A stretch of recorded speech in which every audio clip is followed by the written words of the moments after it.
오늘 하나님 말씀의 제목은 성전을 정결케 하라입니다. 오늘 본문 말씀은 마태복음 21장 12절에서 13절까지의 말씀입니다. 오늘 본문은 예수님께서 성전을 정결케 하시는 사건이 등장하고 있습니다. 예수님께서 성전을 정결케 하신 것은 공생의 사역 기간 동안 두 번에 걸쳐서 이루어졌습니다. 첫째는 요한복음 2장에서 나오고 두 번째는 오늘 본문과 더불어서 마가복음 11장, 그 다음에 누가복음 19장에서 나옵니다.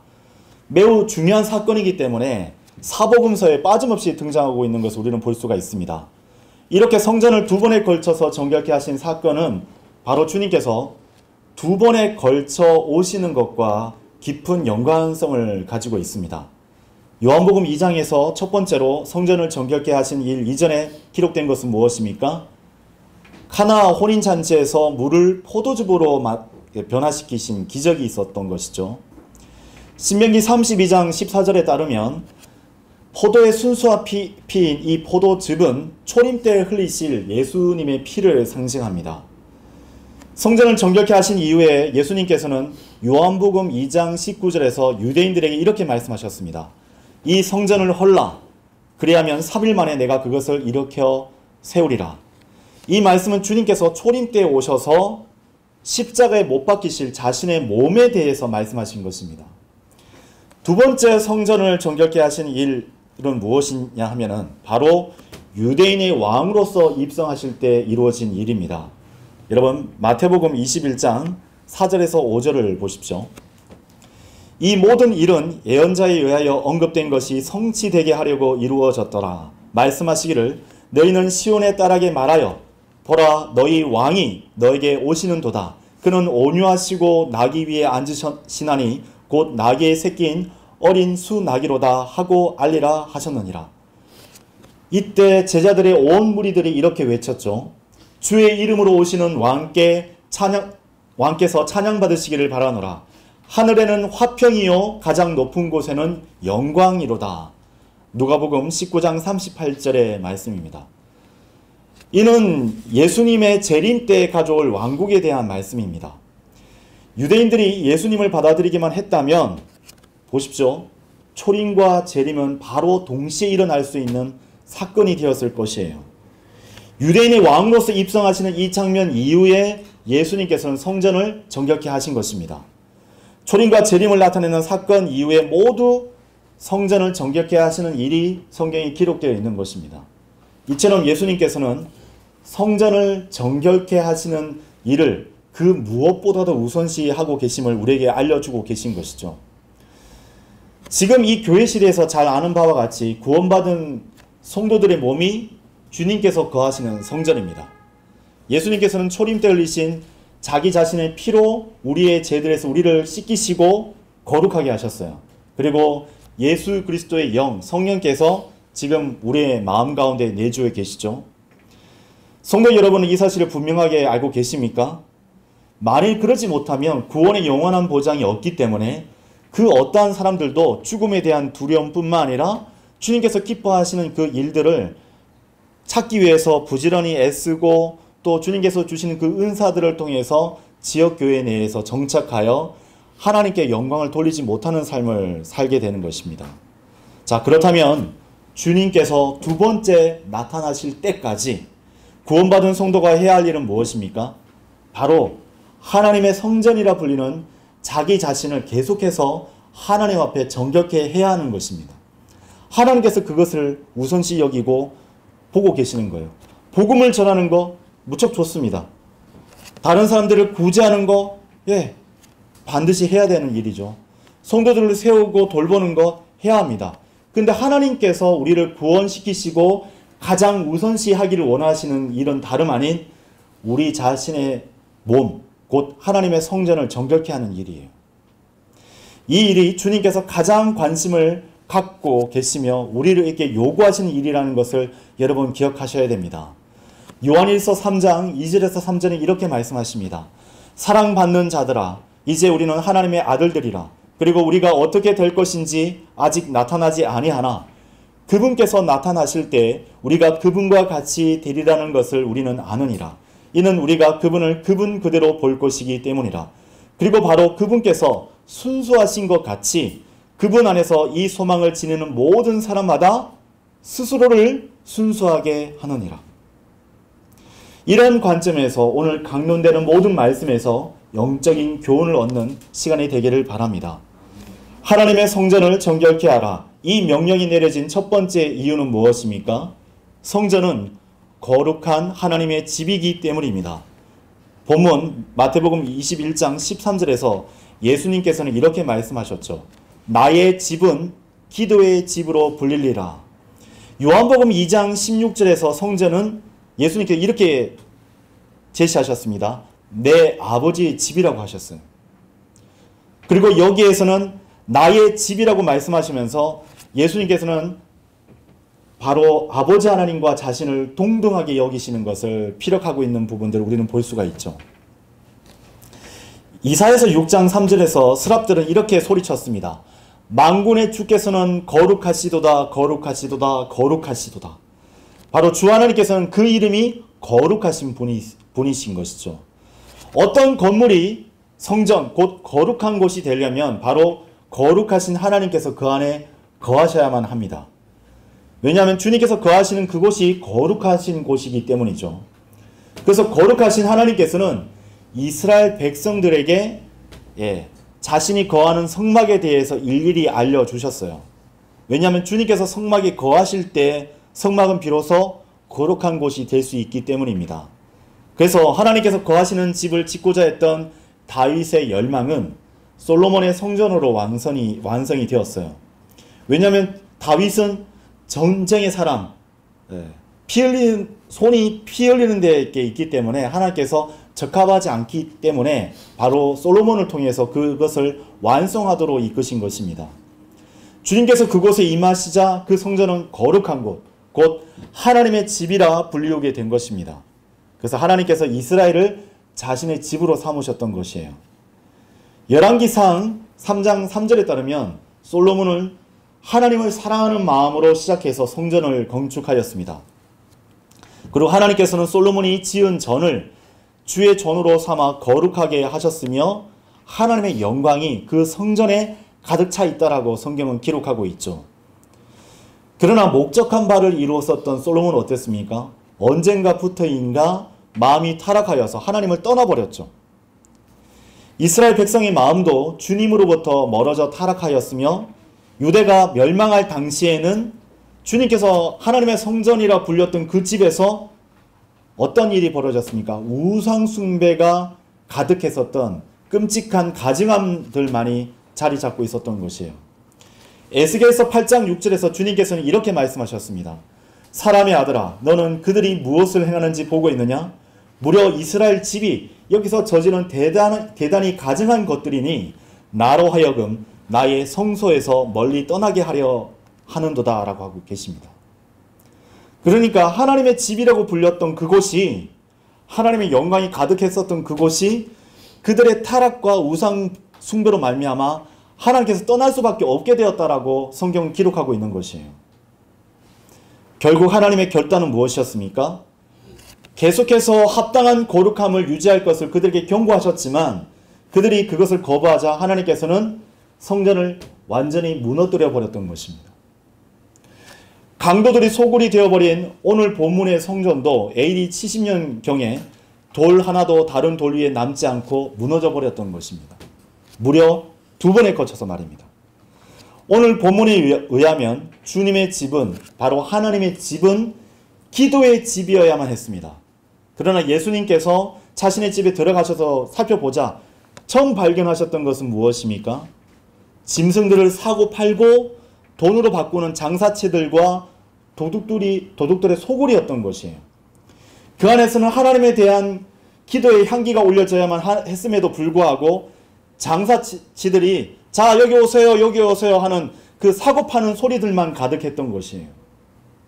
성경은 구원받은 성도에게 이에 대해서 뭐라고 말씀하셨습니까?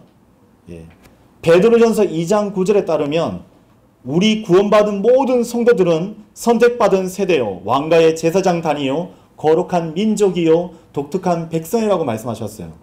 그리고 심지어 고린도전서 3장 16절에 따르면 우리의 몸은 하나님의 성전입니다. 구원받은 성도 안에는 예수 그리스도의 보혈로 말미암아 거룩하신 성령 하나님께서 내주에 계시는 것입니다. 우리 안에 있는 하나님의 저는 지금 어떠한 모습을 하고 있습니까? 예수님께서 주님의 몸된 성전인 우리의 마음의 문을 갖다 열고 이게 둘러보실 때 어떠한 모습으로 어떠한 표정으로 둘러보시기를 여러분 바라고 계십니까? 장사치들의 어떤 그런 외침들이 있기를 바라십니까? 아니면 기도의 향이 울려 퍼지는 그런 성전으로 하나님께 발견되기를 원하십니까? 지금 만일 여러분의 마음을 하나님께서 열어보신다면 과연 거기서 무엇을 발견하시겠습니까?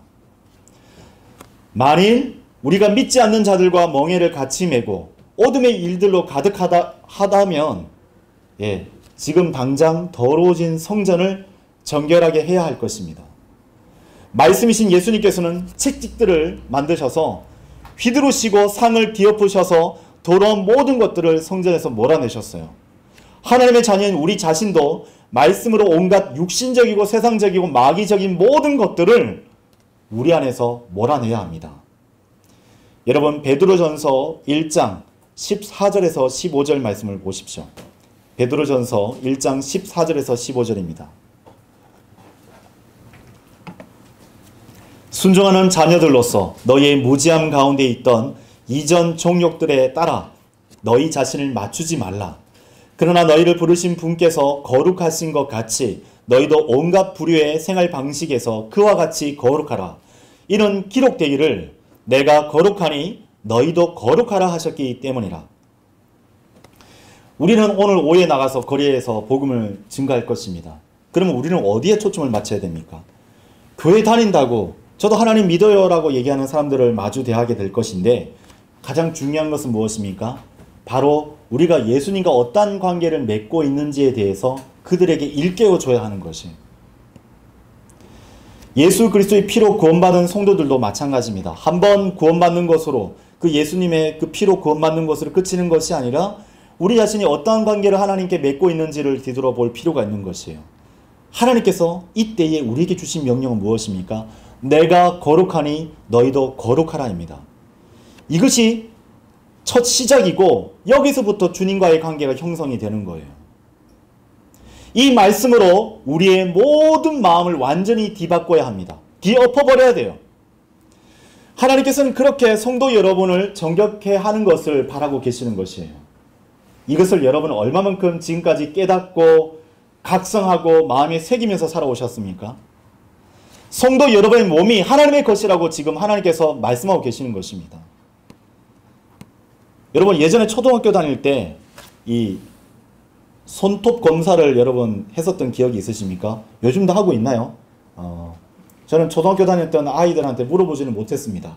다만 기억이 나건데 손톱이 너무 길면 선생님한테 주의를 받았었던 것이 기억이 납니다. 검사를 하는 이유가 무엇입니까? 손톱이 길면 손톱 밑에 때가 끼고 때가 낀다는 것은 세균이 서식하기 쉽고 전염병으로 발전되기 때문이죠. 그래서 예전에 국민학교 시절 때부터 이것을 유독 선생님들이 검사를 정기적으로 했었던 것을 기억합니다. 그래서 손톱이 단장에 깎여 있는 깨끗한 아이들만이 그 모든 검사를 통과할 수 있었죠. 영적인 관점에서 다시 한 번 더 이것을 뒤돌아 봅시다. 오늘 주님께서 오셔서 여러분의 손을 보고자 하시면 여러분 자신 있게 내밀 수 있겠습니까? 너희의 손을 보자. 너는 이 손을 지금까지 무엇을 하다가 온 것이냐? 너희의 발을 보자.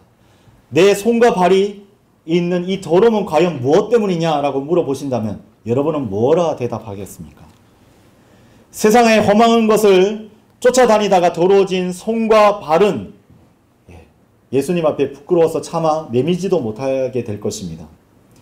주님께서는 우리를 위해서 기꺼이 십자가의 순환을 당하셨습니다. 그래서 우리의 눈이 예수님의 손과 발을 보게 되면 우리는 무엇을 발견할 수 있죠? 못자국과 주님의 옆구리에 있는 창자국을 보게 될 것입니다. 그리고 그것을 우리가 오랜 동안 기억하지 못하고 잊어버렸다면 어쩌면 우리는 주님과의 관계에서 멀어져 있는 상태에 머물러 있었던 것입니다. 이스라엘 백성을 이집트에서 탈출시켰던 하나님께서 그들에게 무엇을 바라셨죠? 그들의 손 위와 두 눈 사이의 이마에 표식을 남기기를 바랐어요. 무엇이죠? 너희들을 출애굽시켰었던 위대하신 하나님이 누구인지를 기억하라 라고 하나님께서 명령하셨던 것이에요. 그래서 항상 그것을 잊지 않고 손 위와 두 눈 사이의 이마 위에 그 표식을 남길 것을 바라셨던 것입니다.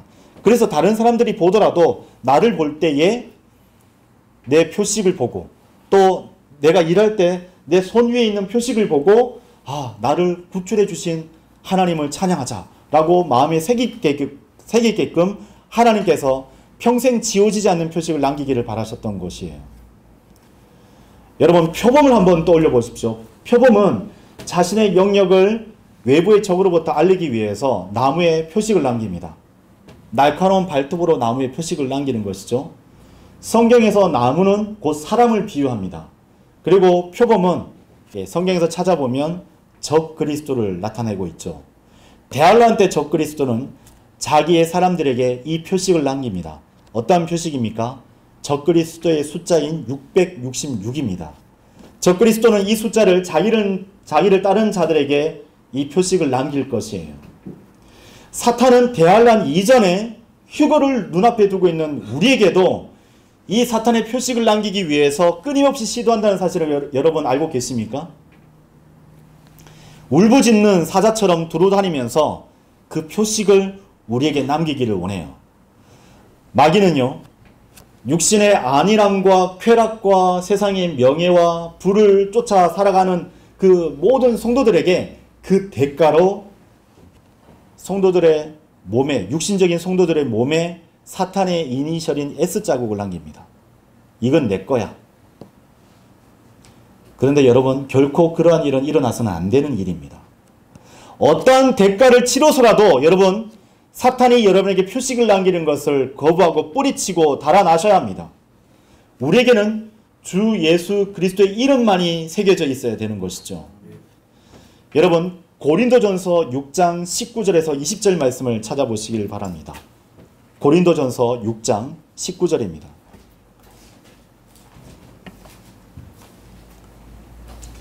사도 바울의 외침을 보십시오. 무슨 소리냐?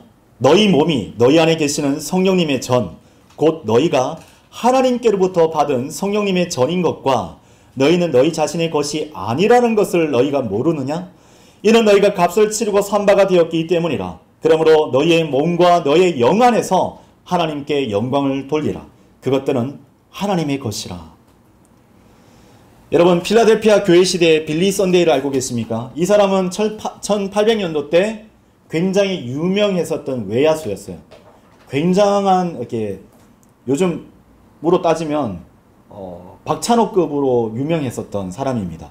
근데 그가 예수 그리스도를 믿고 회심하게 되자 무려 1억 명에 대한 사람들에게 복음을 전하고 무려 100만 명에 되는 사람들을 예수 그리스도께 올 수 있도록 회심하도록 그렇게 복음 전도자로서 자기의 삶을 드렸던 사람이에요. 그는 이렇게 강단에 서서 외쳤어요. 저는 죄를 대적합니다. 어떤 식으로요? 제가 발이 있는 한 죄를 차버리겠습니다. 제가 주먹이 있으면 그것을 때려 눕힐 것이에요. 머리가 있으면 제가 머리로 박아버릴 것이고 이가 있으면 깨물어 버릴 것입니다.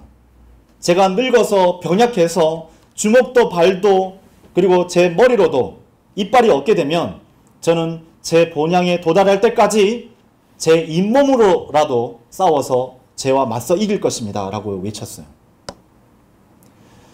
여러분, 재물을 훔치는 것만이 도둑질이 아닙니다. 구원받은 우리가 하나님의 것인 나 자신의 몸을 세상에게 내어주고 하나님의 성전을 더럽히는 것이야말로 바로 도둑질이고 하나님 앞에 죄를 저지르는 일이 아닐 수 없는 것입니다. 잠언 28장 24절에 이렇게 말씀하고 계시죠. 누구라도 자기 아버지나 자기 어머니를 강탈하고 말하기를 모든 것을 빼앗는 거죠. 건강을 해치거나 어떤 부모에게 있는 어떤 소유권들을 빼앗고 나서 말하기를 그것은 불법이 아니니라 하는 바로 그 자는 멸망시키는 자의 벗이니라 라고 말씀하고 계세요. 그리스도인은 멸망시키는 자와 한패가 되어서는 안 됩니다. 하나님께서 여러분을 소유하셨어요. 근데 여러분의 그 몸을, 하나님의 성전을 여러분 마음대로 써서는 안 된다는 것이죠. 하나님의 성전이 우리 자신을 더 이상 장사치들과 강도들의 소굴로 만들어서는 안 된다는 이 경고의 말씀을 여러분의 마음에 새기시기를 바랍니다. 하나님의 성전을 정결케 하라. 이 명령이 내려진 두 번째 이유는 성전은 기록된 말씀으로 되어 있어야만 하기 때문입니다. 기록된 말씀으로 지켜져야 하는 것이죠. 본문 마태복음 21장 13절을 다시 보시길 바랍니다. 그러면서 그들에게 말씀하시기를 기록되기를, 보세요. 기록되기를. 나의 집은 기도의 집이라 불리리라 하였도다. 그러나 너희는 그것을 도둑들의 소굴로 만들었도다 하셨느니라. 여러분 여기에 기록되기를 이라는 말씀을 여러분 주목해 보시기 바랍니다. 하나님의 성전이 과연 어떠한 집이 되어야 하는지 성경 자체가 하나님 말씀이 기록되어 있는 것이죠. 여러분 이사야서 56장 7절을 보십시오. 이사야서 56장 7절입니다.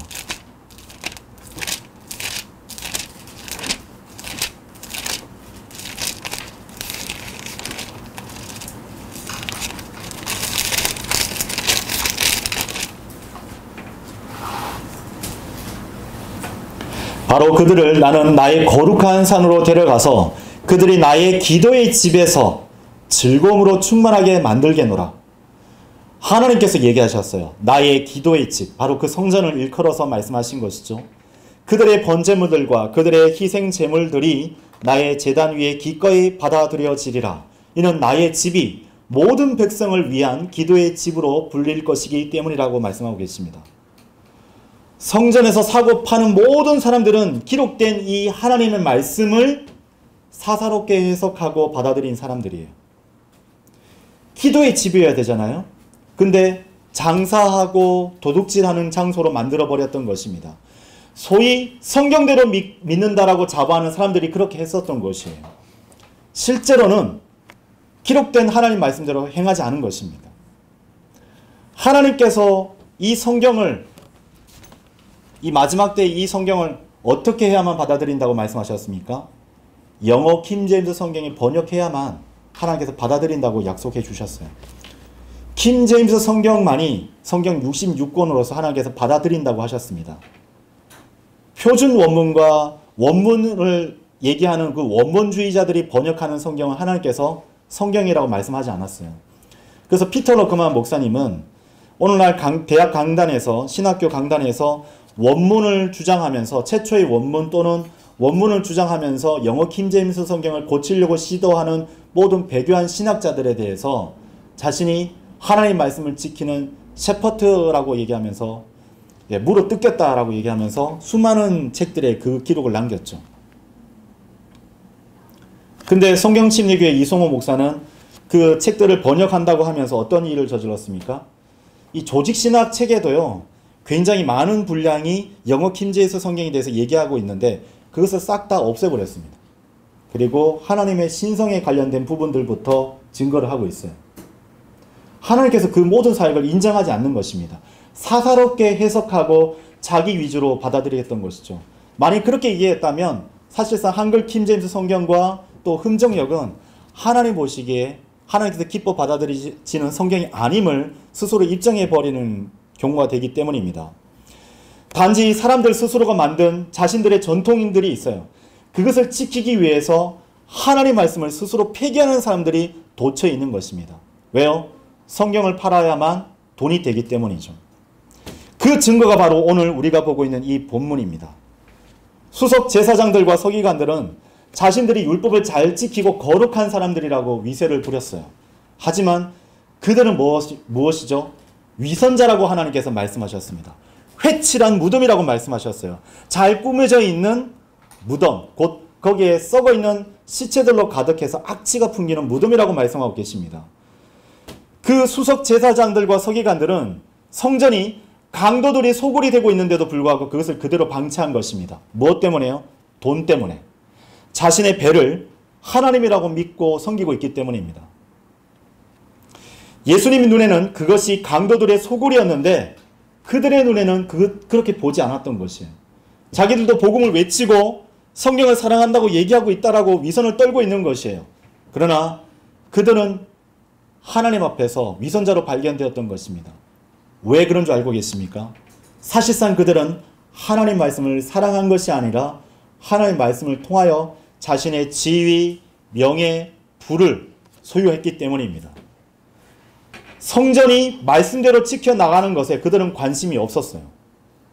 지금 여러분 안에 있는 하나님의 성전은 말씀에 비추어 봤을 때 어떻습니까? 주님의 눈에 보기에는 여러분 합격점에 도달할 수 있을까요?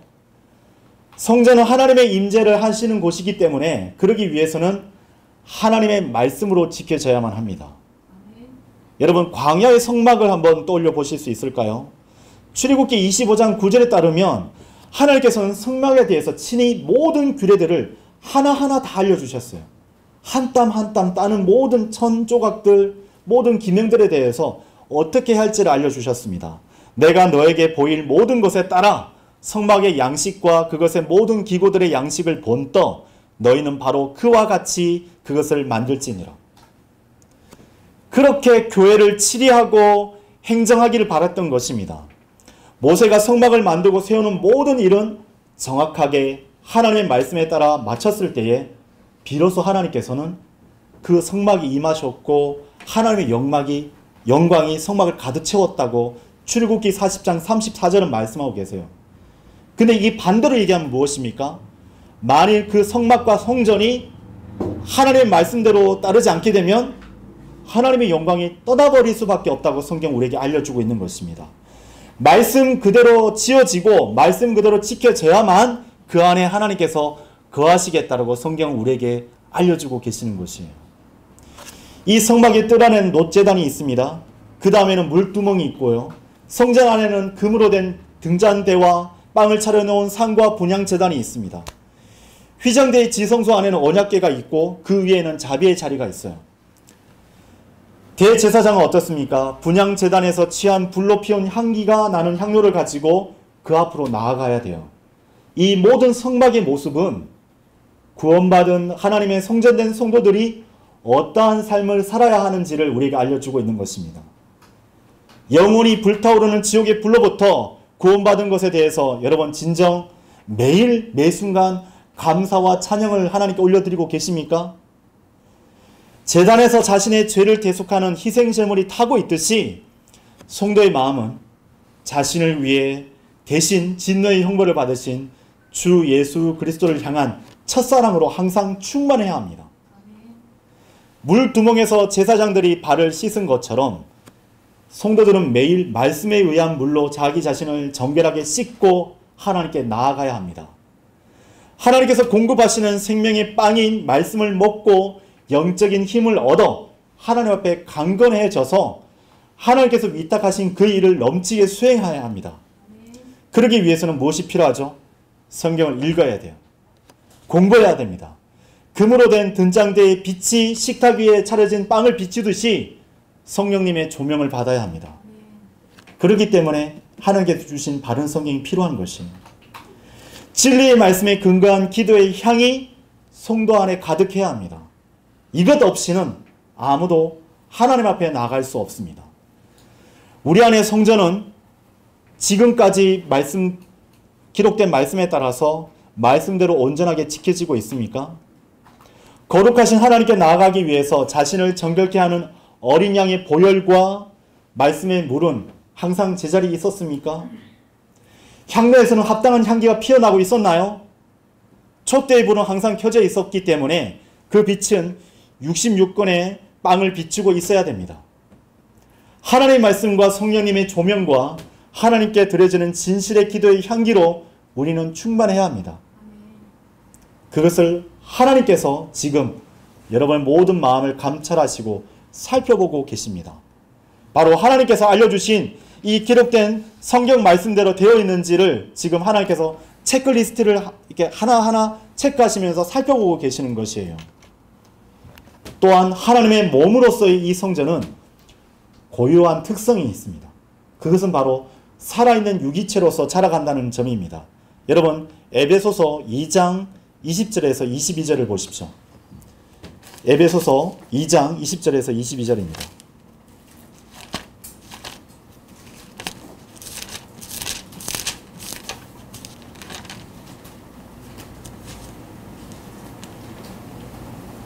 그리고 너희는 사도들과 예언자들의 기초 위에 지어졌으며 예수 그리스도께서 친히 최고 모퉁이 돌이 되셨느니라.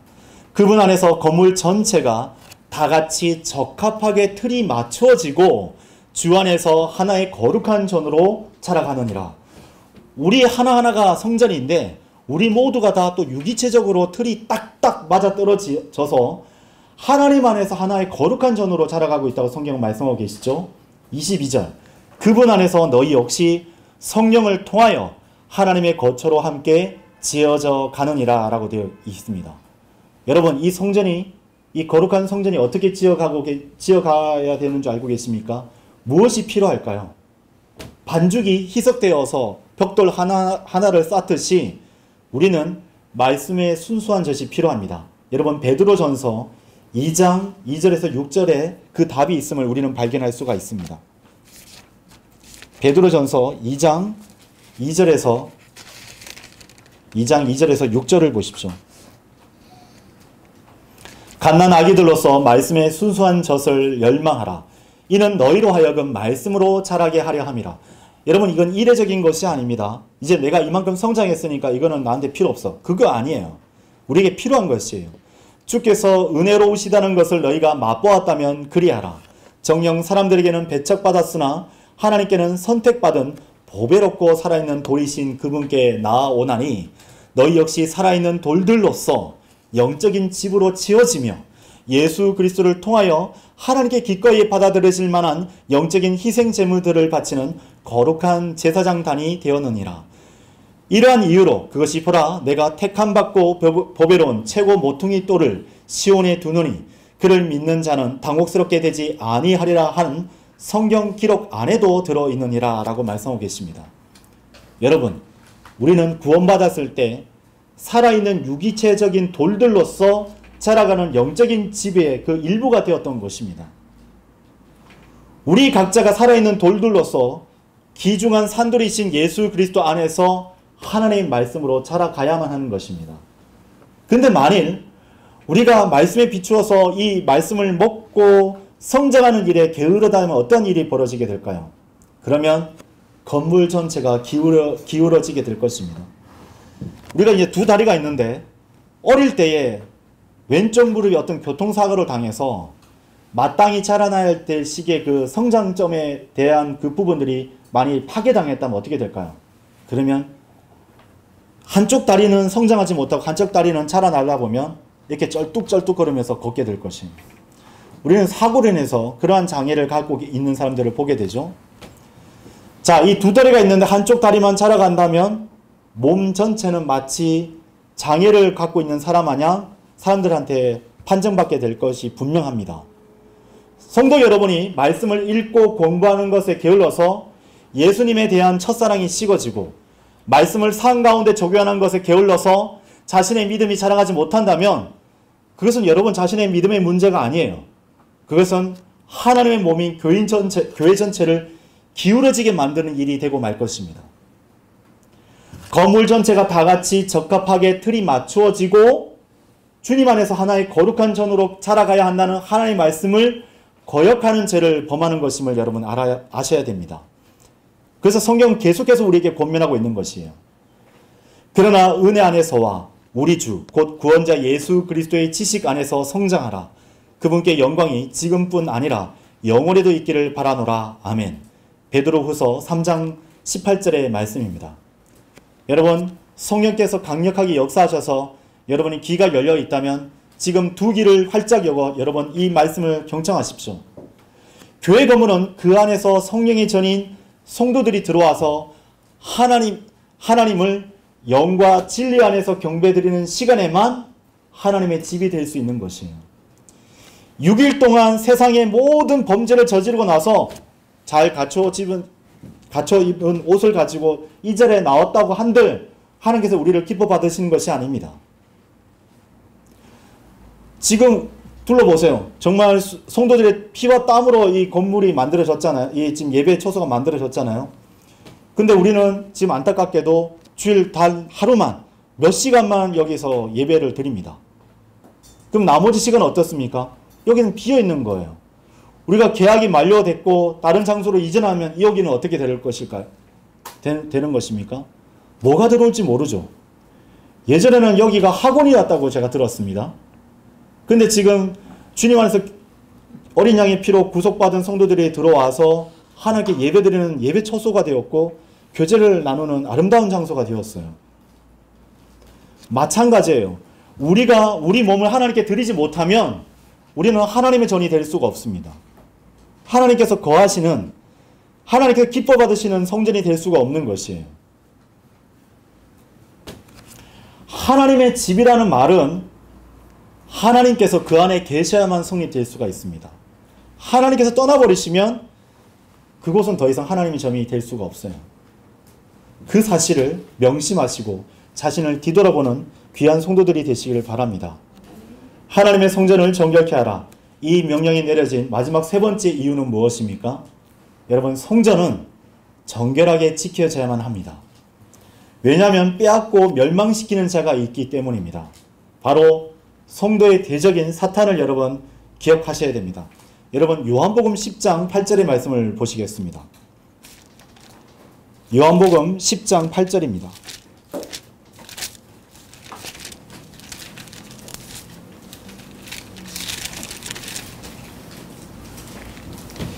이제껏 내 앞에 왔던 모두는 도둑들이자 강도들이라. 그러나 양들은 그들의 말을 듣지 아니하였느니라. 주님께서 뭐라고 말씀하셨습니까? 주님께서 들어가신 그 성전을 강도들의 소굴이 되었다라고 선언하고 계세요. 그리고 주님께서는 또한 여기에서 내 앞에 왔던 모두는 도둑들이자 강도들이라고 말씀하고 계십니다. 성경에서 도둑과 강도는 1차적으로 사탄을 지칭합니다. 압살롬이 다윗에게 향해 될 그 이스라엘 백성들의 마음을 훔쳤던 것을 여러분 기억하십니까? 또한 사탄은 하나님을 향한 그 성도들의 마음을 훔쳐가는 존재로서 지금도 활동하고 있는 것입니다. 시편 64편 6절에서 죄인들의 마음에 대해서 이렇게 성경은 말씀하고 계신데요.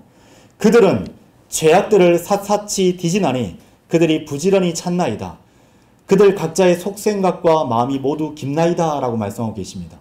사람의 속마음이 얼마나 사악한지 아무도 알 수 없다라고 성경은 얘기하고 계신데요. 에레미야서 17장 9절에서는 마음은 만물보다 속임수로 가득하고 극도로 사악하니 누가 마음을 알 수 있으리요 라고 말씀하고 계세요. 만약 우리가 우리 자신이 사악하다는 것을 안다고 고백해도 사실은 우리가 온전히 아는 것은 아니죠. 그러나 오직 하나님 한 분만이 우리의 모든 마음, 인간의 모든 마음의 사악함을 알고 계십니다. 육신 안에 거하는 죄악의 씨들이 환경이 갖추어지기만 하면 성도의 마음밭에도 항상 싹을 틔우고 열매를 맺을 수 있어요. 밤새 새들이 와서 말씀의 씨가 심겨져 있는 그 밭을 헤집어서 약탈해 갑니다. 뿐만 아니라 우리 안에 갖가지 잡초들이 자랄 수 있도록, 무성한 잡초들이 자랄 수 있도록 지금도 밤낮 없이 우리는 활동하고 있다는 것을 우리는 알 수 있죠.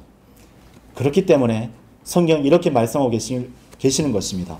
열심을 다하여 너의 마음을 지키라. 이는 인생의 문제들이 거기서 나오기 때문이라. 잠언 4장 23절의 말씀입니다. 그래서 여러분, 마음을 잘 간수하셔야 돼요. 앞으로 대환란 때에 세상을 지배할 적그리스도에 대해서 성경은 또한 이렇게 말씀하고 계시죠. 그는 대적하는 자요 하나님이라 불리거나 경배를 받는 모든 것들 위에 자기 자신을 크게 높이는 자니라. 그렇게 하여 그가 하나님처럼 하나님의 성전 안에 앉아 자신이 하나님이라고 스스로 내보이느니라 라고 성경은 말씀하고 계십니다. 데살로니가 후서 2장 4절의 말씀이에요. 그래서 사탄의 어떤 속성을 살펴보게 되면 그는 하나님의 자리에 앉고 싶어하고 하나님 대신에 그 경배를 약탈하기를 바라는 존재라는 것을 알 수가 있어요. 이제 앞으로 대환란 때에 예수 그리스도보다 앞서 나타날 적그리스도는 실제로 하나님의 성전을 빼앗아 자기 것으로 취할 것입니다. 그런데 그 전에 배교하는 일이 이르지 않고서는 이 날이 오지 않는다고 말씀하고 계시죠. 교회가 휴거된 이후에 그 일이 벌어지게 될 것입니다. 이 기록된 말씀, 예언의 말씀 그대로 지금은 모든 교회들이 배교하고 타락하여 믿음에서 떠나버리는 시대가 되었어요. 킴 제임스 성경에서 번역하였고 또 진리의 서적에서 번역해서 사역을 한다고 하는 그 교회들마저도 지금 배교하는 일들이 가득했었던 것입니다. 어떤 지역교회 목자는 제가 그 성도한테 들었는데 예배가 끝나면 카메라를 끄고 유튜브에 자기 설교가 올라갈 것에 대해서 편집하느라 성도들하고 절대 교제를 안 한답니다. 그리고 겨울에는 난방을 끄고요. 여름에는 냉방을 끈다고 합니다. 그리고 얼른 마치고 그냥 가라고. 교회 내에서 성도들이 교제하는 것을 원치 않았습니다. 본인을 스스로 이 목회자 본인은 뭐라고 얘기하냐면 그 지역 교회 내에 있는 모든 그 목양자들 앞에서 자기가 유튜브의 슈퍼스타라고 얘기를 했다고 해요. 배교하고 타락하는 일이 있는 바로 그때가 바로 라오디케아 교회 시대의 끝자락에서 벌어지는 일들입니다. 이러한 배교한 교회에 두드러지는 특징 중 하나는 뭐냐면은 예수 그리스도께서 존귀 여기심을 받기 위해 살아가는 것이 아니라 오히려 자신은 그 말씀을 이용해서 변호하고 높이는 데 시간을 쓰고 있다는 것입니다. 비단 목회자들 뿐만 아니고 지역교회에 있는 성도들조차도 그렇게 하고 있어요. 그래서 어떠한 일들이 두드러지느냐? 지식으로 자신을 드높이는 것이에요. 자기가 이 지식을 얼마만큼 아는 것을 통해서 자신의 모든 죄악들을 변호하고 있는 것입니다.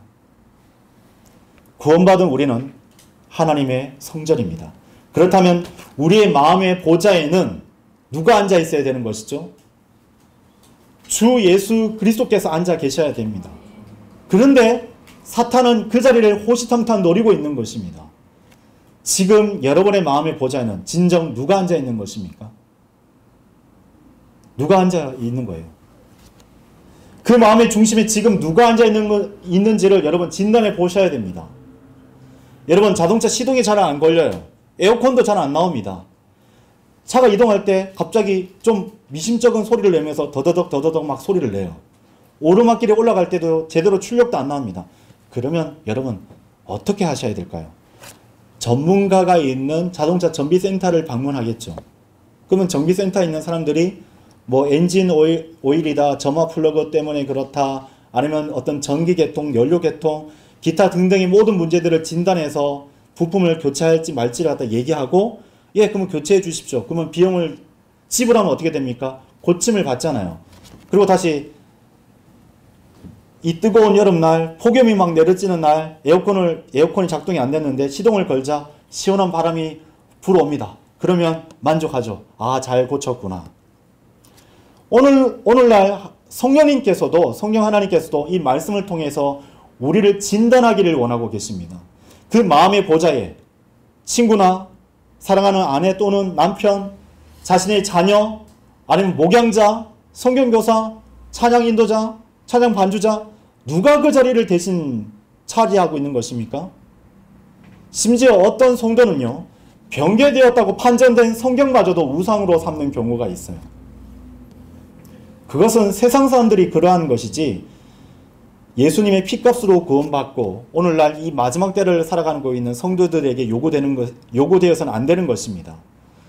하늘의 것만을 생각해야 되지 땅 끝에 있는 그 세상의 것들을 생각한다면 과연 마음의 보좌에 과연 누가 앉아 있는 것입니까?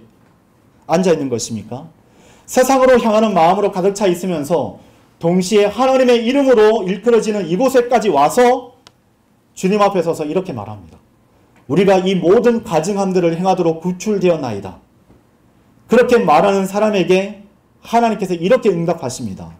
나의 이름으로 불리는 이 집이 너희 눈에는 강도들의 소굴이 되었느냐? 보라, 내가 그것을 정확히 목격하였노라. 주가 말하였노라. 에레미야서 7장 11절의 말씀입니다. 주님께서는 우리가 6일 동안 무엇을 행하다가 이 자리에 왔는지를 정확하게 알고 계십니다. 성경과 복음과 진리를 파괴하는 일들을 6일 동안 비밀리에 저질러 놓고도 자신이 들키지 않는 사람 마냥 살아가고 있는 모든 사람에 대해서 성경은 뭐라고 말씀하셨느냐? 거짓말쟁이라고 말씀하셨습니다. 거짓의 아비는 바로 마귀입니다. 요한복음 8장 44절이 그렇게 증언하고 계시죠?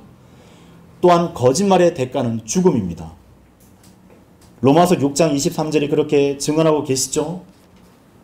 사도행전 5장에 보면 아나니아는 사도 베드로 앞에 거짓말을 한 대가로 죽어버렸습니다. 여러분 사도행전 5장 3절의 말씀을 보시죠.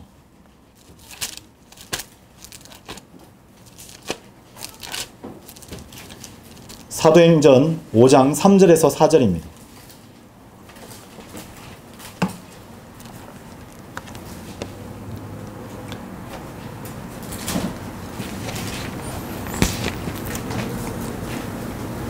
그러나 베드로가 이같이 말하였더라. 아나니아야, 어찌하여 사탄이 너의 마음을 채워 성령님께 거짓말하게 하고 토지의 값 일부를 따로 챙겨두게 하였더냐? 그 토지가 남아 있었을 때에 그것이 너의 소유가 아니었느냐? 그리고 그 토지가 팔린 뒤에도 그것이 오롯이 너의 권한 안에 있지 아니하였느냐? 어찌하여 너는 너의 마음속에 이러한 것을 품었느냐? 너는 사람들에게 거짓말한 것이 아니라 오히려 하나님께 한 것이라. 그러자 이러한 말들을 들은 아나니아가 엎어졌고 숨을 거두었더라. 그러자 크나큰 두려움이 이런 것들을 들은 모든 자에게 임하였더라. 사도 베드로가 뭐라고 선언했습니까? 어찌하여 사탄이 너의 마음을 채워 성령님께 거짓말하게 하였느냐라고 했어요. 아나니아는 상당한 재물을 소유하고 있었습니다. 그래서 하나님께서 복 주셔서 그가 소유한 것이에요. 그리고 그것을 팔았었던 그 모든 것도 그의 권한 안에 있었습니다. 그리고 그 중에 일부를 하나님께 바쳤어요. 근데 보세요. 죽임을 당한 것입니다. 마음을 사탄에게 빼앗겨버려서 자신이 무슨 짓을 저질렀는지 스스로 알지 못한 채 행악을 저지른 채 그 피 묻은 손과 제 빠른 발을 가지고 예배드리기 위해서 나왔던 것입니다. 역대기하 25장 2절에 따르면 주의 목전에 옳은 것을 행하였으나 완전한 마음으로 행하지 않는 경우가 있다고 성경은 말씀하고 계시죠. 절반은 하나님께, 절반은 세상과, 절반은 하나님을 향한 마음을 품고 있는데 절반은 세상과 내 육신의 마음을 따르는 것으로 가득 차서 나온다면 그거는 완전한 마음으로 행하지 않는 경우예요. 심지어 구원받지 않고서도 종교적으로 올바른 행위를 하는 사람을 우리는 볼 수 있죠. 바로 유다 이스카리옷이 그러했어요. 유다 이스카리옷은 12제자 중에 한 명이었잖아요. 복음을 전했어요. 병자들을 치유하고 또 예수님께서 주신 빵을 받아서 사람들에게 나눠주기까지 했습니다. 오늘날 교회에는 그러한 사람들이 가득 차 있어요. 근데 단 문제가 무엇인 줄 알고 계십니까? 구원받지 않았다는 거예요. 주님과의 관계가 올바로 정립되지 않았다는 것입니다. 결코 그럴 수 없는데 그가 마귀였기 때문입니다. 루시퍼가 하나님의 보좌 위를 덮고 있었던 5번째 그룹이었잖아요. 모든 피조물들이 하나님께 나아가서 찬양과 감사와 영광을 돌려드렸을 때 그는 착각했던 거예요. 하나님께서 받으셔야 될 그 영광들을 자신이 받고 있으니까 만물이 모두 내 앞에서 엎드려져서 경배를 하는구나. 내가 가장 높은 위치에 있으니까 이건 내 거야 라고 생각했었던 것이에요. 어떤 성도가 복음을 정하고 성경을 가르치고 그 밖에 어떤 일을 열심을 내고 있는데 순수한 마음과 동기로서 시작하지 않았다면 유다 이스카리옷이 실제로 마귀였던 점, 바로 구원만 받지 않았다는 점만 빼고는 그 성도와 유다가 모든 부분들이 정확하게 일치된다는 사실을 발견할 수 있게 될 것입니다. 성도 여러분, 현재 여러분이 하고 있는 일은 왜 하고 있는 것입니까? 누구 때문에 시작하신 일이에요? 진정으로 주님을 사랑하기 때문에 그 일을 시작하신 것입니까? 아니면 다른 잘못된 마음이 여러분의 행동을 이리 비틀고 저리 비틀고 이리 가고 저리 가게 만드는 것입니까? 저는 어떤 개척교회에 예배 그 반주자를 봤어요. 그 자매가 어찌나 이쁜지 그 개척교회에서 열심히 봉사했어요. 한 번은 이제 교제하다가 얘기를 듣게 되었는데, 자기는 피아노를 서툴게 치지만 이것을 통해서 하나님께 영광 돌려드리기를 원합니다 라고 했어요. 제가 보기에도 예뻐 보였는데 다른 그 지역교회에 있는 성도들은 얼마나 예뻐 보였을까요? 근데 아니라 다를까 어느 순간인가 그 예배 반주자였던 자매에게 호감을 품고 다가오는 형제들이 많았던 거예요. 그리고 하나님께서 복 주셔서 그 교회를 부흥케 하셨습니다. 그랬더니 이 서툴지만 늘 언제나 이 하나님 사랑하는 동기로 시작했었던 이 피아노 반주자인 자매 대신에 전공자일 뿐만 아니라 하나님을 너무나 사랑하는 그런 피아노 반주자들이 속속 오기 시작한 거예요. 근데 이 자매가 어떻게 했는지 아십니까? 그렇게 감히 못하도록 발도 못 붙이도록 자기 자리를 사수하였었던 거예요. 첫 시작은 하나님을 사랑해서 시작했는데 시간이 지나다 보니까 그 마음이 하나님뿐만 아니라 사람들에게 칭송받는 그 자리를 빼앗기지 않기 위해서 욕심을 부리는 것을 저는 봤어요.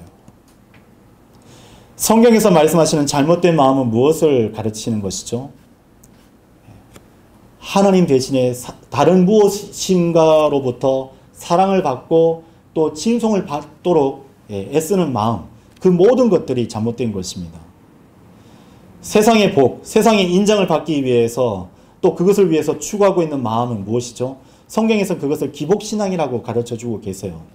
결국 하나님이 아닌 세상을 더 사랑하기 때문에 하나님을 이용하는 사람들이 속속 등장하기 시작한 것입니다. 골로새서 3장 5절에 따르면 탐심은 곧 우상숭배라고 성경은 지적하고 계시죠. 이 말씀에 의하면 우상을 섬기는 것이 곧 하나님을 이용하는 것이라고 알려주고 계시는 것입니다. 그런데 하나님은요, 결단코 그 성도에게, 그 성도를 통해서 기만당하지 않으세요. 속지 않으십니다. 또한 나 자신 안에 사람들 앞에 높임을 받고 싶어하는 마음이 있는지를 여러분 자주 점검해 보셔야 됩니다. 자기를 드러내고 싶어하는 마음, 그 마음이 바로 사탄이 이용하기 쉬운 마음이라는 것이에요. 사람들에게 주목받지 못하면 낙심하고 더 나아가 자신을 알아주지 않는 사람을 미워하는 마음이 있다면 여러분은 사탄에게 속임당하기 쉬운 마음을 품고 계시는 거예요. 이는 모르드케로부터 높임을 받지 못하자 모르드케를 죽이고 싶어 했던 그 하만을 떠올려 볼 수 있는 대목입니다. 하나님께서는 출애굽기 17장에서 그 기억조차 이 하늘 아래에서 완전히 없앨 것이라고 저주하신 아말렉인이었던 하만과 같은 악한 마음을 품고 있는 것이라고 우리에게 알려주고 계시는 것이죠.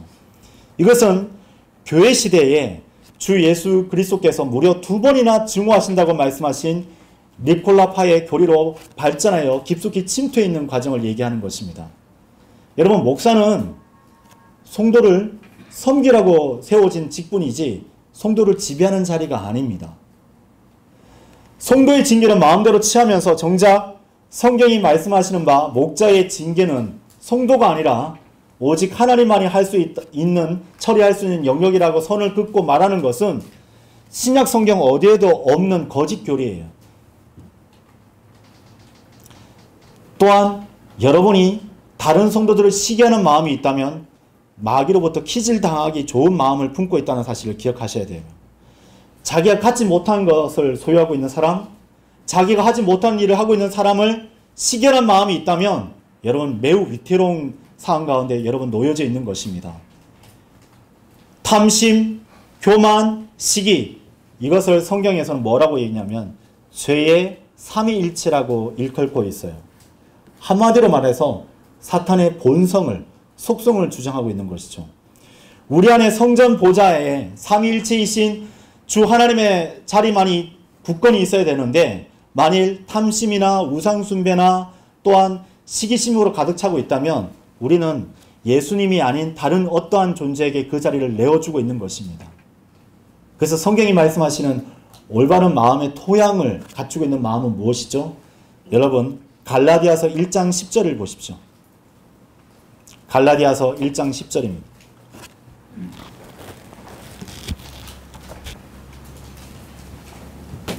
그러므로 내가 지금 사람들을 설득하는 것이냐 아니면 하나님을 설득하는 것이냐.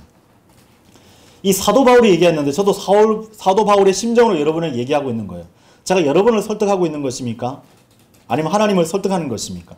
아니면 내가 사람들을 기쁘게 하려고 애를 쓰는 것이냐? 이는 내가 아직도 사람들을 기쁘게 한다면 나는 그리스도의 종이라 불려서는 안 되기 때문이라 라고 성경은 말씀하고 계십니다.